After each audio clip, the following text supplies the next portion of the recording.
नमस्कार साथियों, स्वागत है आपका अपने YouTube channel MS defence study पर।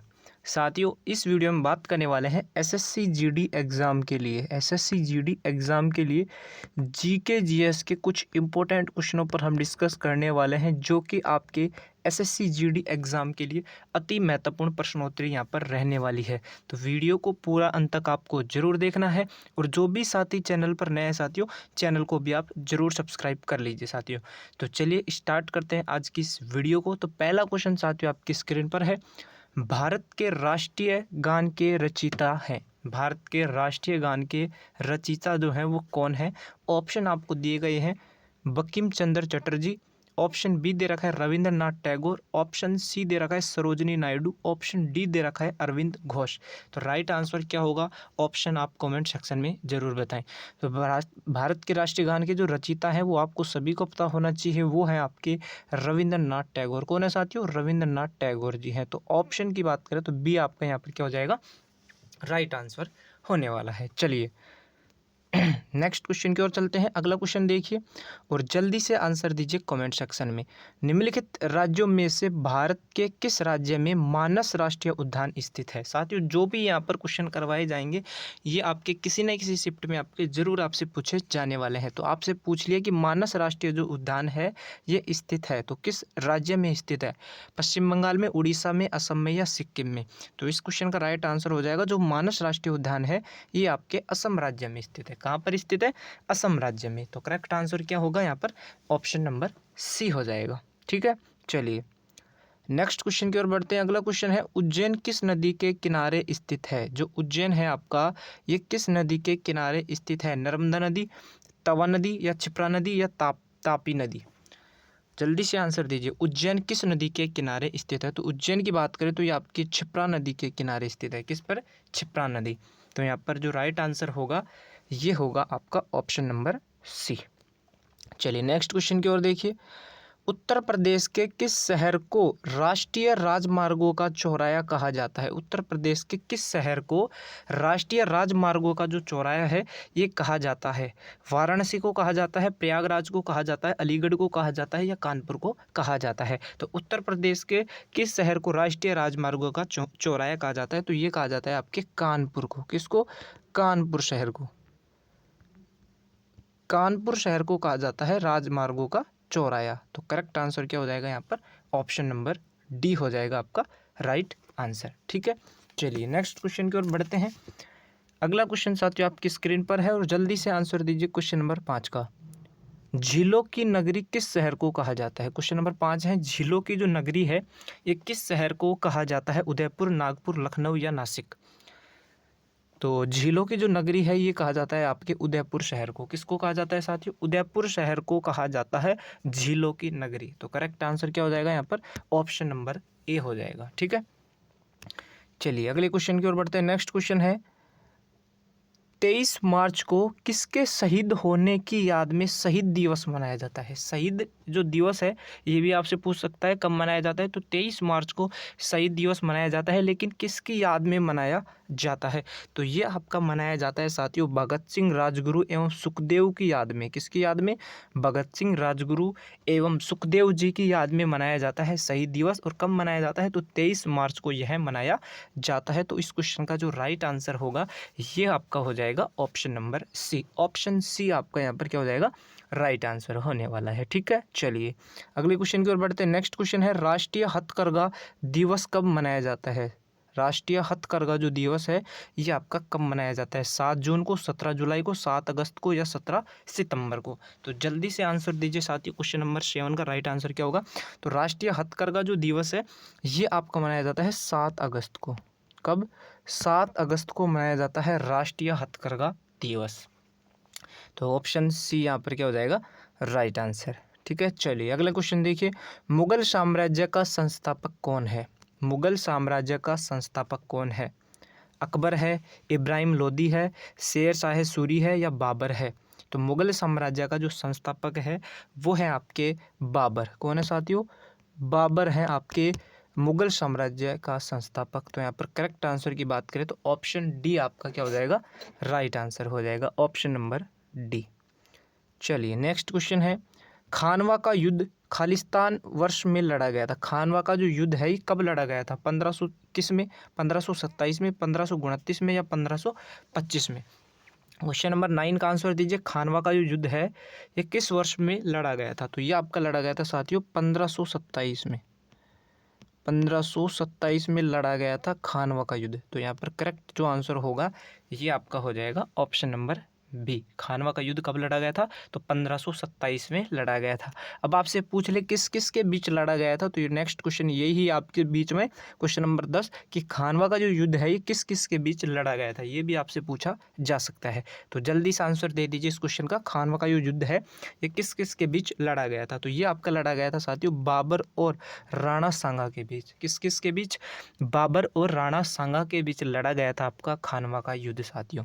तो इस क्वेश्चन का करेक्ट आंसर क्या हो जाएगा? ऑप्शन नंबर ए हो जाएगा। ठीक है, चलिए अगला देखिए। क्वेश्चन नंबर 11 है, निम्नलिखित में से किसने ईस्ट इंडिया एसोसिएशन संगठन की स्थापना की थी साथियों? निम्नलिखित में से किसने ईस्ट इंडिया एसोसिएशन संगठन की जो स्थापना है वो की थी?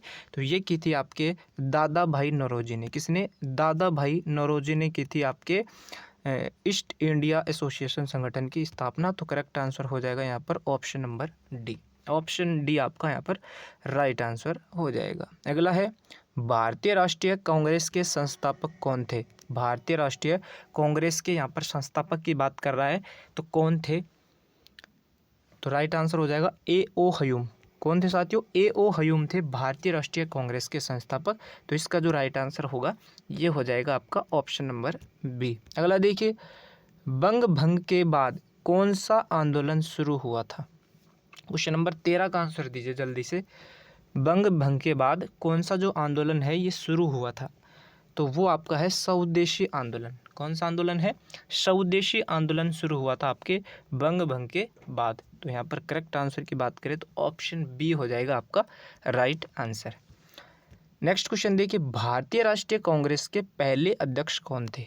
भारतीय राष्ट्रीय कांग्रेस के पहले अध्यक्ष ऑप्शन आपको दे रखे ए ओ ह्यूम, WC बनर्जी, दादा भाई नौरोजी या इनमें से कोई नहीं।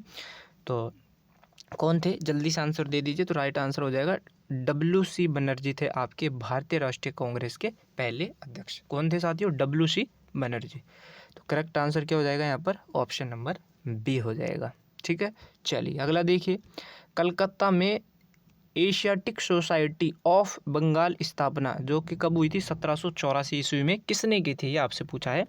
कलकत्ता में जो एशियाटिक सोसाइटी ऑफ बंगाल की जो स्थापना है वो तो हुई थी 1784 में।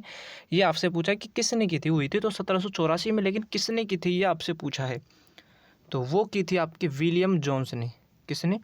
विलियम जोन्स ने की थी। तो करेक्ट आंसर की बात करें तो ऑप्शन बी आपका राइट आंसर यहाँ पर हो जाएगा। अगला देखिए, सुरेंद्र नाथ बनर्जी को किस वर्ष भारतीय सिविल सर्विस से हटाया गया था?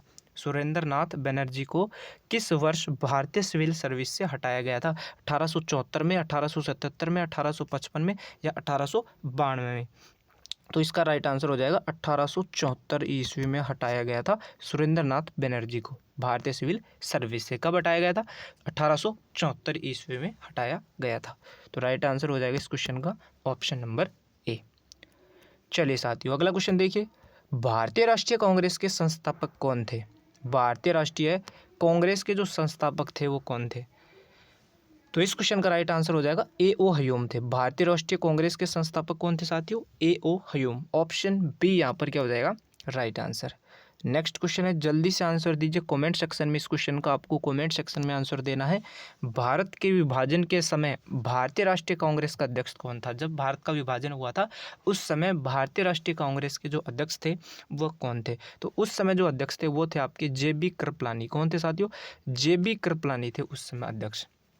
ठीक है, तो ये भी आप जरूर याद रखें। ठीक है, चलिए नेक्स्ट क्वेश्चन देखिए। अगला है क्वेश्चन नंबर 19, स्वराज मेरा जन्मसिद्ध अधिकार है और इसे मैं लेकर रहूंगा, यह कथन जो है वो किसने कहा था? स्वराज मेरा जन्मसिद्ध अधिकार है और मैं इसे लेकर ही रहूंगा, यह किसने कहा था? विपिन चंद्र पाल ने, अरविंद घोष ने, बाल गंगाधर तिलक ने या सुभाष चंद्र बोस ने?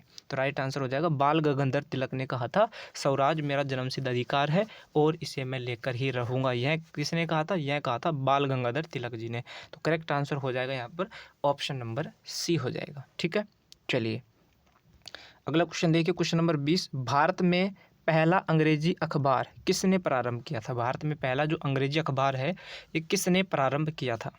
जल्दी से आंसर दे दीजिए इस क्वेश्चन का। क्वेश्चन नंबर 20 का ऑप्शन आपको दे रखे हैं, बाल गंगाधर तिलक, राजा राम मोहन राय, या जे.ई. हिक्की, या इनमें से कोई नहीं। तो करेक्ट आंसर हो जाएगा जे.ई. हिक्की ने किया था भारत में पहला अंग्रेजी अखबार प्रारंभ।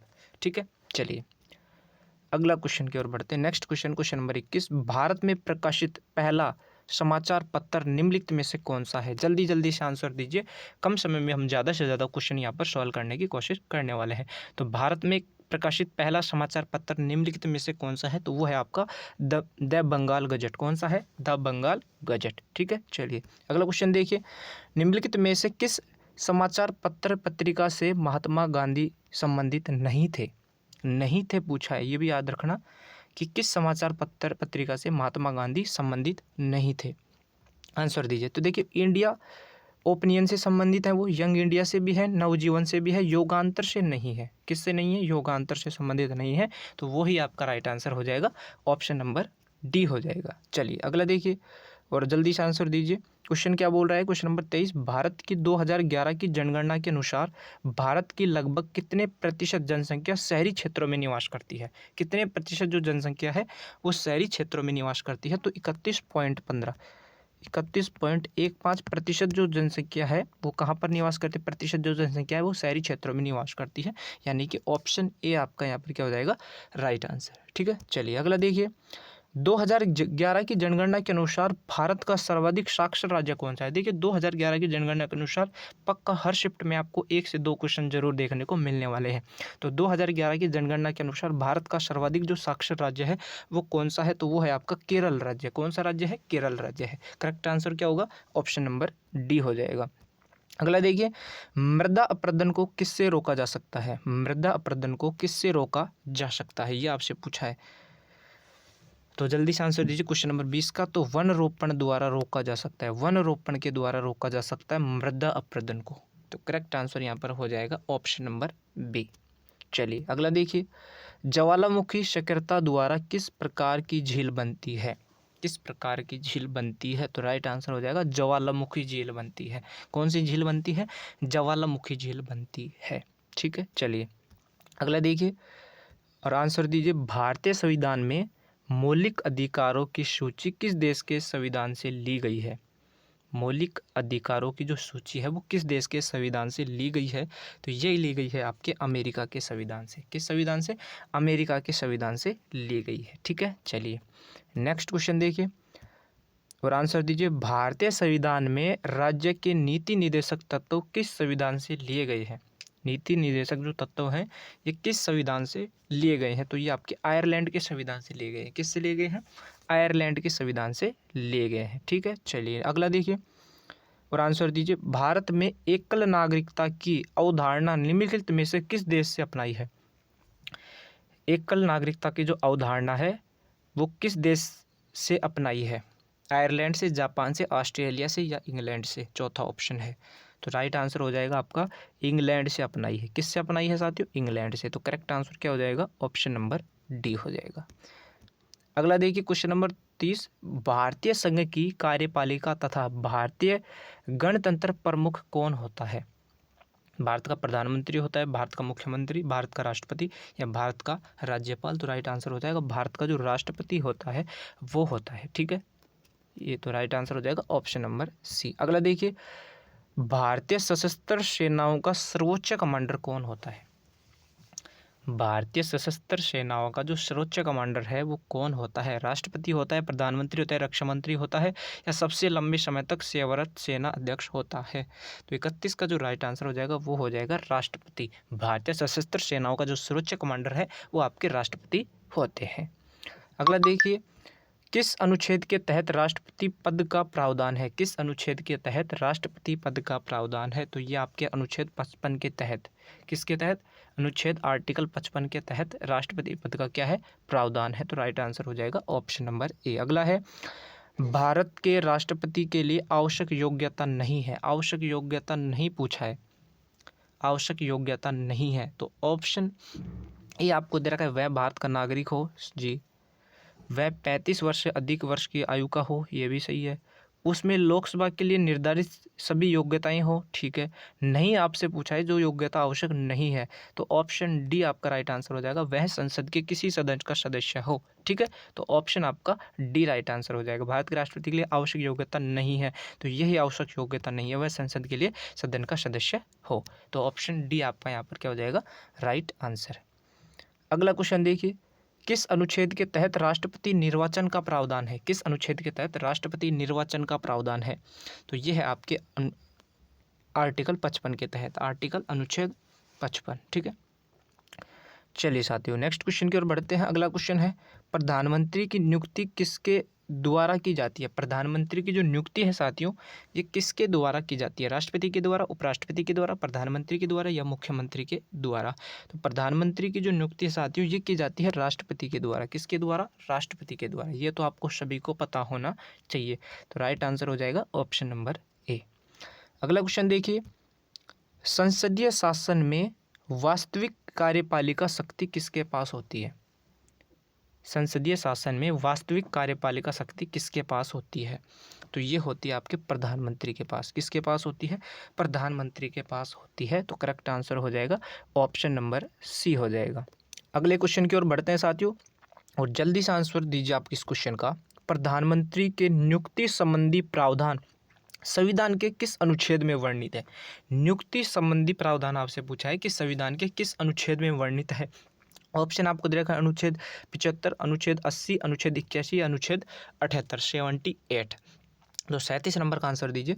तो राइट आंसर हो जाएगा आर्टिकल 75। प्रधानमंत्री के नियुक्ति संबंधी प्रावधान संविधान के किस अनुच्छेद में है? तो यह है आपके आर्टिकल 75 में। तो राइट आंसर हो जाएगा इसका ऑप्शन नंबर ए।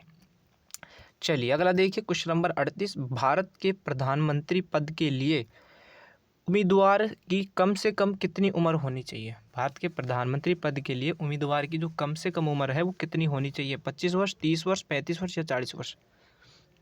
तो राइट आंसर हो जाएगा, ये होनी चाहिए आपकी 25 वर्ष। कितनी होनी चाहिए? 25 वर्ष होनी चाहिए। तो ऑप्शन ए आपका क्या हो जाएगा, राइट आंसर। ठीक है, चलिए नेक्स्ट देखिए, भारत के पहले प्रधानमंत्री जिनकी हत्या की गई थी, भारत के पहले प्रधानमंत्री कौन है जिनकी हत्या की गई थी? तो वो है आपकी इंदिरा गांधी जी, जिनकी क्या कर दी गई साथियों, हत्या कर दी गई थी। तो ये भी आपको याद होना चाहिए। अगला क्वेश्चन देखिए,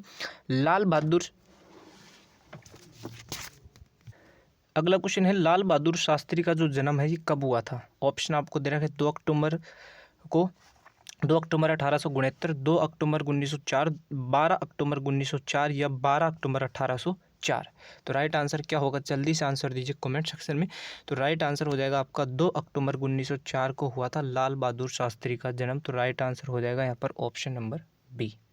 ठीक है, चलिए नेक्स्ट क्वेश्चन की ओर। लाल बहादुर शास्त्री का कार्यकाल कब से कब तक भारत के प्रधानमंत्री के पद पर रहा है? लाल बहादुर शास्त्री जी का कार्यकाल पूछा है प्रधानमंत्री के पद पर, जो कब से कब तक रहा था। ऑप्शन आपको दे रखे हैं, ऑप्शन ए दे रखा है 1964 से 1966 तक, 1977 से 1979 तक, 1964 से 1984 तक या 1966 से 1977 तक। लाल बहादुर शास्त्री जी का पूछा है, तो उनका जो कार्यकाल था प्रधानमंत्री के पद पर वो था 1964 से 1986 तक। ठीक है, तो ऑप्शन ए यहाँ पर क्या हो जाएगा, राइट आंसर। चलिए अगला देखिए, निम्नलिखित में से किस प्रधानमंत्री का कार्यकाल 13 दिनों का था?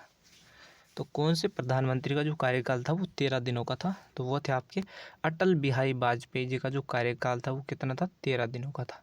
तो करेक्ट आंसर हो जाएगा यहाँ पर ऑप्शन नंबर सी। अगला है, उद्योगों के विकास तथा औद्योगिकरण की रणनीति किस योजना का अंग थी? उद्योगों के विकास तथा औद्योगिकरण की रणनीति किस योजना का अंग थी? तो ये थी आपके उसका द्वितीय योजना का। ठीक है, तो ऑप्शन ए यहाँ पर क्या हो जाएगा, राइट आंसर हो जाएगा ऑप्शन नंबर ए, द्वितीय योजना का अंग थी। ठीक है, चलिए नेक्स्ट क्वेश्चन की ओर बढ़ते हैं। अगला क्वेश्चन है, प्रथम पंचवर्षीय योजना जिसकी अवधि 1951 से 1956 तक थी की योजना का मसौदा तैयार करने में शामिल युवा अर्थशास्त्री कौन थे? मसौदा तैयार करने में शामिल युवा अर्थशास्त्री कौन थे? तो युवा अर्थशास्त्री थे आपके के.एन. राज। कौन थे साथियों? के.एन. राज थे। तो ऑप्शन ए हो जाएगा इस क्वेश्चन का राइट आंसर। अगला देखिए, क्वेश्चन नंबर 46, जल्दी से आंसर दीजिए। स्वतंत्र भारत में योजना बनाने का विचार कहाँ से लिया गया था? स्वतंत्र भारत में योजना बनाने का जो विचार है ये कहाँ से लिया गया था? तो ये आपके बॉम्बे प्लान से लिया गया था। कहाँ से लिया गया था? बॉम्बे प्लान से लिया गया था। तो इस क्वेश्चन का राइट आंसर क्या हो जाएगा? ऑप्शन नंबर ए हो जाएगा। अगला क्वेश्चन देखिए, भारत में केंद्रीय राजस्व बोर्ड अधिनियम किस वर्ष प्रवर्तित किया गया था? केंद्रीय राजस्व बोर्ड अधिनियम जो है वो किस वर्ष प्रवर्तित किया गया था? 1983, 1963, 1973 या 1953? तो राइट आंसर हो जाएगा आपका 1963 आपका इस क्वेश्चन का राइट आंसर हो जाएगा। अगला है, निम्नलिखित में से भारत में कौन सा जीएसटी रेट स्लैब नहीं है? 28%, 10%, 18% या 5%? जीएसटी रेट स्लैब नहीं है निम्नलिखित में से। तो राइट आंसर हो जाएगा 10%। ऑप्शन बी आपका क्या हो जाएगा? Right answer. अगला क्वेश्चन देखिए, आज का लास्ट सवाल, बादाम कौन से विटामिन से समृद्ध होते हैं? बादाम जो है वो कौन से विटामिन से समृद्ध होते हैं? Vitamin C, vitamin A, vitamin E या विटामिन डी? तो राइट आंसर हो जाएगा विटामिन ई आपका राइट आंसर हो जाएगा। तो ये थे साथियों आज के कुछ इंपॉर्टेंट सवाल। तो वीडियो को ज़्यादा से ज़्यादा शेयर करें और जो भी साथी चैनल पर नए साथियों चैनल को भी आप ज़रूर सब्सक्राइब करें। तो मिलते हैं साथियों नेक्स्ट वीडियो में, जब तक के लिए साथियों जय हिंद, धन्यवाद।